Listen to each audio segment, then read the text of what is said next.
Papatawid ang babaeng yan nang bigla siyang masalpok ng paparating na motorsiklo sa Batangas City. Sa lakas ng impact, tumilapon ng hanggang 10 metro ang rider at ang babae na nasawi. Base sa investigasyon, hindi na nakapagpreno ang rider dahil sa bilis ng takbo nito. Sinisikap pang makuna ng pahayag ang rider. Pero ayon sa mga pulis, nagkaayos na ang partido nito at ang pamilya ng nasawi. Unti-unti nang ibabalik ng Department of Education sa Marso o Abril ang bakasyon ng mga estudyante. Ngayong taon hanggang May 31 na lang ang huling araw ng pasok ng mga nasa public elementary at high school. Sabi ni DepEd spokesperson Attorney Michael Poa, resulta ito ng ginawa nilang konsultasyon at survey na ibalik sa Marso ang bakasyon at Hunyo naman ang pasukan imbis na Agosto. Dahil sa ginawang adjustment, nabawasan ng 7 school days sa mga bata para sa school year 2023-2024. Ang matinding init tuwing summer at mataas na electricity at water cost daw ang mga pangunahing dahilan ng adjusted school calendar.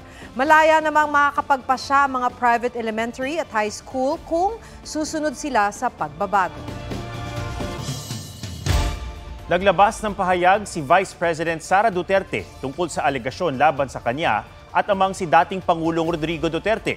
Hindi na raw ikinagulat ni VP Sara ang alegasyon ni alias Rene na dati umanong miyembro ng Kingdom of Jesus Christ. Sabi pa niya, nakagawian na sa Pilipinas ang pag-atake laban sa Vice-Presidente.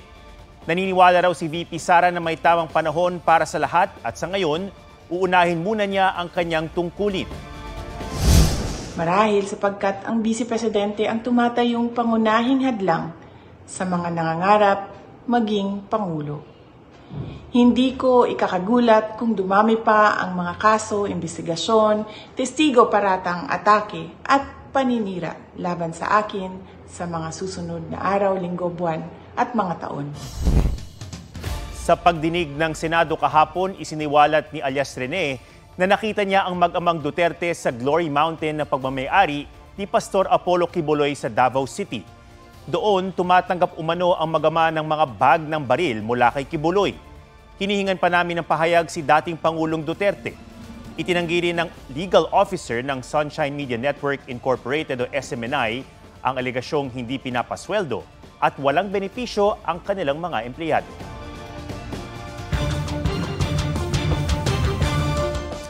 Isang rider ang nasawi matapos sumalpok sa isang multipurpose vehicle sa Pasig City.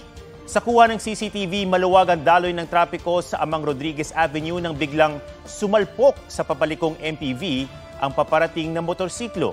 Sa tindi ng impact, tumilapon sa ere ang rider at pumasok sa nabasag na windshield ng MPV. Ayon sa kaibigan ng rider, pauwi na sana ang biktima matapos ihatid ang anak sa trabaho. Base sa investigasyon, parehong mabilis ang takbo ng dalawang sasakyan. Hindi rin daw huminto ang MPV bago ito lumiko. Hindi naman nagbigay ng pahayag ang driver ng MPV na nasa kustodiya na ngayon ng Pasig City Police. Niyahanda na ang reklamong reckless imprudence resulting in homicide and damage to property laban sa kanya. Mahabang pila ang bumungad sa mga pasahero sa immigration counter ng NAIA Terminal 1 kahapon. Paliwanag ng Bureau of Immigration, nagkasabay-sabay ng dating ang 2,000 pasahero ng 8 international flights. Nag-deploy naman daw sila ng mahigit 30 tauhan at may mga electronic gates kung saan i-scan lang ang passport. Sabi ng BI, hindi kayang damihan ng mga immigration counters sa ngayon, pero inaasahan nilang masosolusyonan ito sa nakatakdang modernisasyon ng airport. Posibleng solusyon din daw ang pag-schedule ng mga dating ng mga eroplano para hindi sabay-sabay ang dating ng mga pasahero. Hanggang 45 seconds lang daw dapat ang pasahero sa immigration counter. Sinusubukan pa ng GMA Integrated News na kunin ang panig ng NAIA.